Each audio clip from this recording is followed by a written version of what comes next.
subject of the formula, example 3. Now, what I want you to do is pause the video and try this. So go ahead. Alright, so you finish? Remember, what this is saying is that you must express n in terms of m. In other words, you're going to make n the subject of the formula. You transpose the formula for n. Right? So, we see what happens here.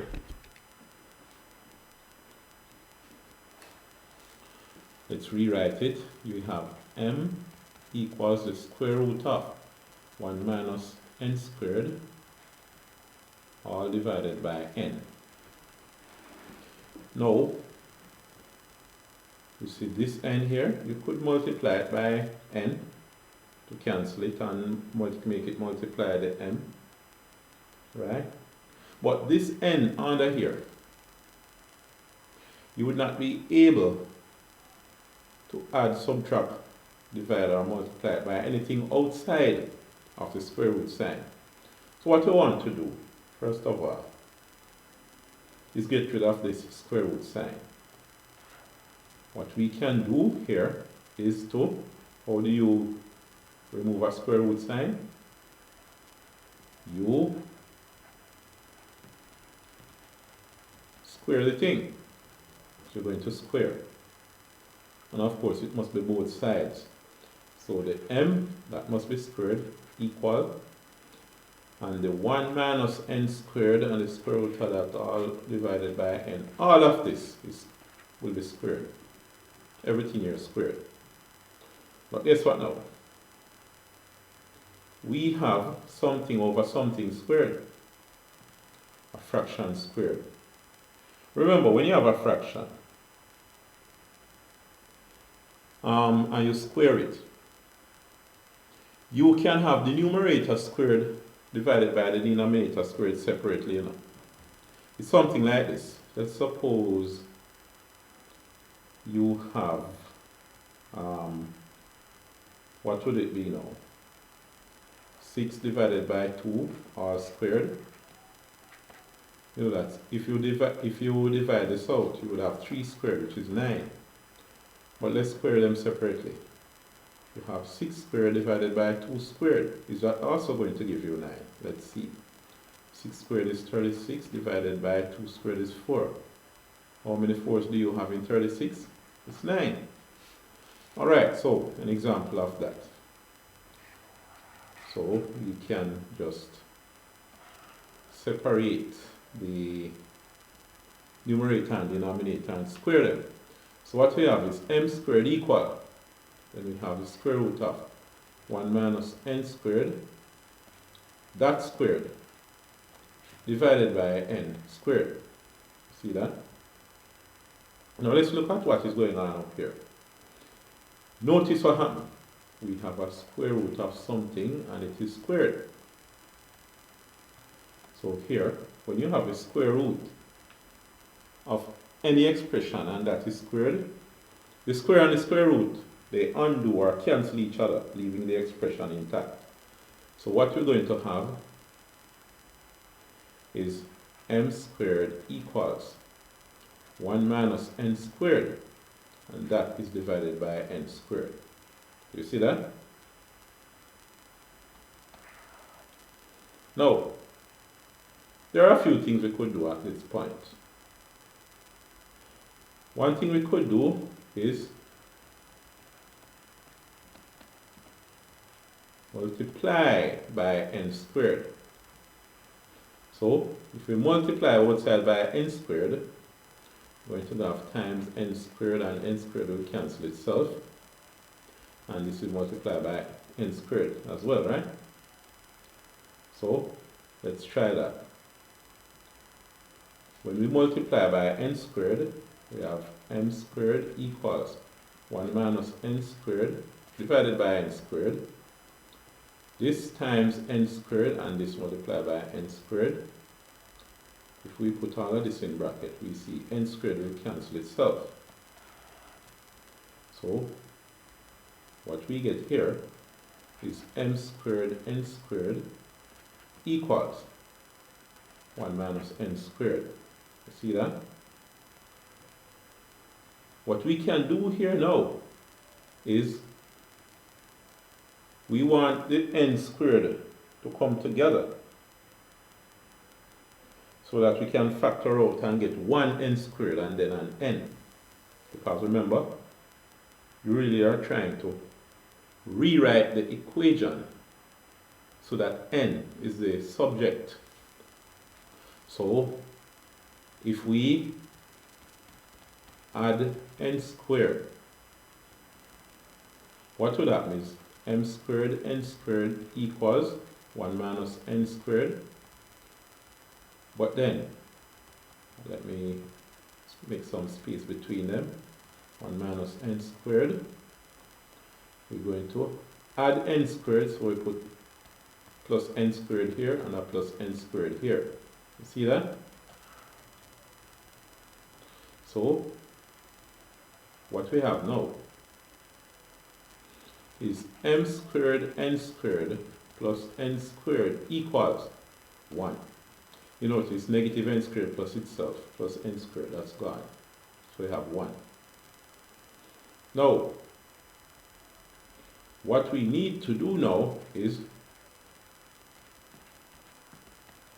just factorize. So we have n squared outside the bracket, m plus n equals 1. You see what happened there? The n squared is the common factor.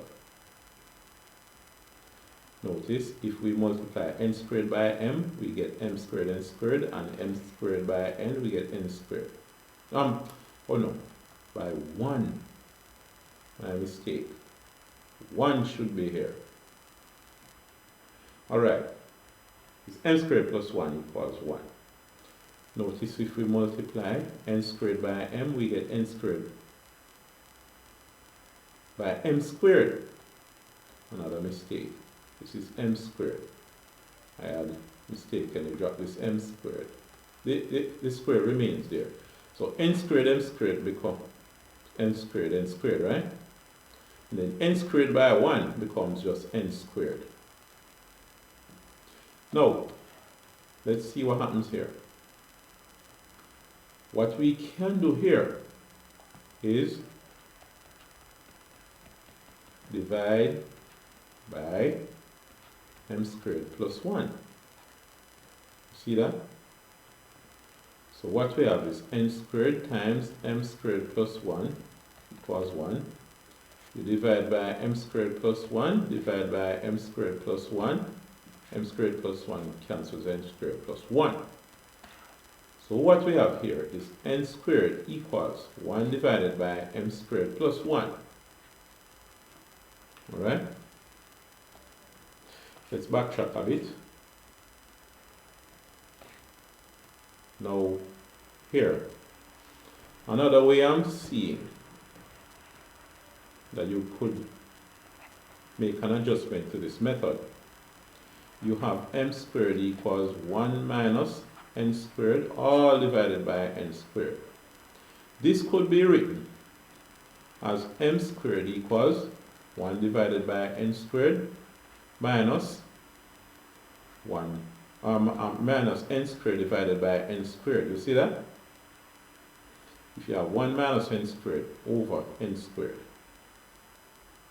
you could separate them like this. Because after all, if you should take this and LCM is n squared into n squared goes 1 time 1, 1, 1, minus n squared into n squared goes 1 time n squared is n squared. Notice it's the same thing. You would have 1 minus n squared divided by n squared, right?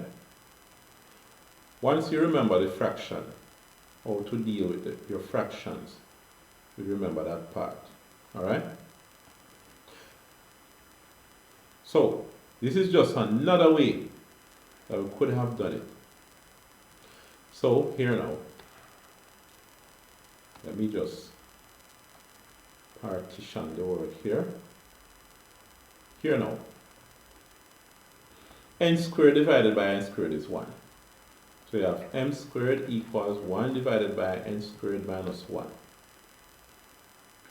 If we add 1 to both sides, we're going to have m squared plus 1 equals 1 divided by n squared. Now if we multiply both sides by n squared, we'd have n squared multiplied by m squared plus 1 equals 1 divided by n squared times n squared, right? N squared would cancel itself. Following? So, what would happen here? You would have n squared times m squared plus 1 equals 1. Then, you divide by m squared plus 1 and you have n squared is equal to. And then you have 1 divided by m squared plus 1. See that? So, you get the same thing here as here, right? Oh, but we weren't finished. We weren't finished yet. So, just in case you had done it before and you chose this method, no problem. Now, what we have, where we reach, is n squared is equal to 1 divided by m squared plus 1. There's one more thing to do to get n equals. What you do is square root. When you square root, you have the square root of n squared is equal to the square root of 1 divided by m squared plus 1. But guess what? The square root of n squared is just n equals. This would be the square root of 1 divided by the square root of m squared plus 1. But what's the square root of 1? It's just 1. So, we have n equals 1 divided by square root of m squared plus 1.